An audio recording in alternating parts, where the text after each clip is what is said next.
আল্লাহ রাব্বুল আলামিন বলেন, হে ইবলিস ভালো করে শুনে রাখো, আমার বান্দাদেরকে তুমি যতই ওয়াসওয়াসা দাও না কেন, ও ইবলিস শুনে রাখো, তুমি যতই ধ্বংস করার পায়তারা করো না কেন, আমার বান্দাদেরকে ধ্বংস করার যতই চেষ্টা করো, আমার বান্দাগুলো একবার যদি মন ফেরায় নেয় আর তাওবা করে, আমি আল্লাহ রব্বুল আলামিন বান্দাদের জীবনের গুনাহগুলো মাফ করে দেব।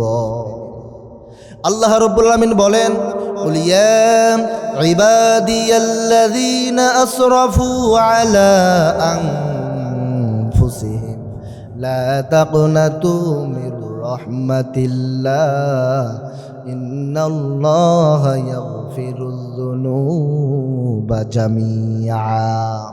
আল্লাহ রাব্বুল আলামিন কোরআনুল কারীমের মধ্যে বলেন, কুল হে নবী আপনি বলুন, আমার বান্দাগুলো নফসের ধোকায় পড়ে, এমনকি শয়তানের ওয়াসওয়াসায় গুনাহ পাহাড় সমতুল্য করে ফেলেছে, তারপরেও যেন তারা রহমত থেকে নিরাশ না হয়, আমি আল্লাহর কাছে ফিরে আসে, আমি আল্লাহর কাছে যদি সে তাওবা করে ফিরে আসে, আমি আল্লাহ রব্বুল আলামিন বান্দার জিন্দেগির জীবনের গুনাহগুলো মাফ করে দিব। সুবহানাল্লাহ। তাওবা শব্দটি কি আপনি আজকে নতুন শুনেছেন?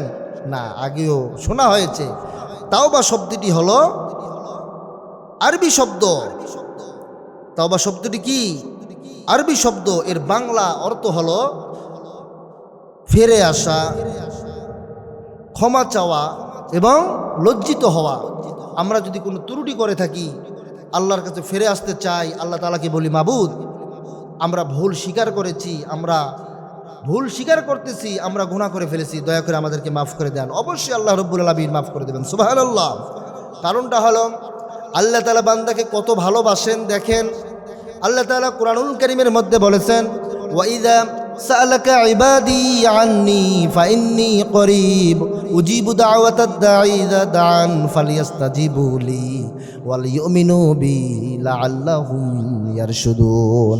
আল্লাহ তাআলা বলেছেন, বান্দারে দুনিয়ার বুকে যেখানেই কোরআনের আলোচনা হোক, যেখানে হাদিসের আলোচনা হোক, যেখানেই কোরআনের ব্যাখ্যা চলে, হাদিসের ব্যাখ্যা চলে, আমি আল্লাহ রব্বুল আলামিন ওই জায়গায় ওই সমস্ত বান্দাদের একদম কাছাকাছি থাকি। সুবহানাল্লাহ। যখন বান্দাগুলো আমার কাছে প্রার্থনা করে, আমার কাছে আশ্রয় চায়, আমার কাছে ক্ষমা চায়, আমি আল্লাহ রব্বুল আলামিন বান্দার জিন্দেগির জীবনের সমস্ত গুনাহগুলো আমি মাফ করে দেই। সুবহানাল্লাহ। মুসলমান ভাইরা আমার, তাহলে আদম সন্তানের কাজ হলো ভুল করে আল্লাহর কাছে স্বীকার করা, আর শয়তানের কাজ হলো ভুল করে ভুলের রাস্তায় অটল থাকা। আল্লাহ রব্বুল আলামিন আদম আলাইহিস সালাতু ওয়াস সালামকে এত সুন্দর করে বানালেন, এত সুন্দর করে বুদ্ধি দিলেন, এত সুন্দর করে সৃষ্টি করলেন। ফেরেশতাদেরকে বললেন, ও ফেরেশতারা আদমকে সিজদা দিয়ে দাও। ফেরেশতারা কোনো কথা না বলে তারা সিজদা দিয়ে দিল। এবং যখন ইবলিসকে বলা হলো, ও ইবলিস যাও যাও আদমের কবরে সিজদা দিয়ে দাও, ইবলিস বলল, অসম্ভব ব্যাপার, কারণ যে ব্যক্তি দুনিয়াতে বেঁচে থাকতে সিজদা দেয়নি, কথা শুনি নাই, এখন তো কবরে মরার পরে তো এটা অসম্ভব, সম্ভবই হতে পারে না। মুসলমান ভাইরা আমার, এই কথা যখন বলল, ইবলিসকে জান্নাত থেকে বাহির করে দিল কে? আল্লাহ তাআলা। তাহলে আল্লাহ রব্বুল আলামিন যখন ইবলিসকে জান্নাত থেকে বাহির করে দিল, তখন ইবলিস বলল, আল্লাহ আমাকে বাহির করে দিয়েছে, কোনো আপত্তি নাই, তবে আমাকে একটু সুযোগ দাও, কিয়ামত পর্যন্ত আমাকে একটু অবকাশ দাও। আল্লাহ রব্বুল আলামিন বললেন, যা তোকে অবকাশ দিয়ে দিলাম, সুযোগ দিয়ে দিলাম। ওগো আল্লাহ, তুমি আমাকে আদমের কবরে সিজদা না দেওয়ার কারণে আমাকে জান্নাত থেকে বাহির করে দিয়েছো। ও আল্লাহ, ভালো করে শুনে রাখো, কিয়ামত পর্যন্ত দুনিয়ার মধ্যে আমি আদম সন্তানদেরকে ধ্বংস করে করে জাহান্নামের দিকে নিয়ে যাব। আল্লাহ রাব্বুল আলামিন বললেন, হে ইবলিস, তুমি তো আমার সম্পর্কে জানো না।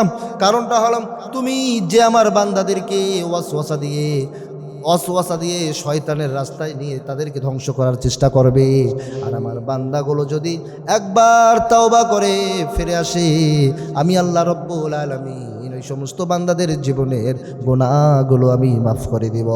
সুবহানাল্লাহ। আল্লাহ তাআলা বলেছেন, ফামান তাবা মিন বাদি যুলমিহি ওয়া আসলাহা ফাইন্নাল্লাহা ইয়াতুবু আলাইহি। বান্দারে, তোমরা যদি নফসের ধোকায় পড়ে গুনাহ করে থাকো, এমনকি জুলুমের শিকার হয়ে যদিও তোমরা গুনাহ করে থাকো, এমনকি যত বড় পাহাড় সমতুল্য গুনাহ করে থাকো, যখন আমার কাছে ফিরে আসবা লজ্জিত হবা, আমার কাছে ক্ষমা চাবা, আমি আল্লাহ রব্বুল আলামিন তোমাদের জীবনের গুনাহগুলো আমি ক্ষমা করে দেব। সুবহানাল্লাহ।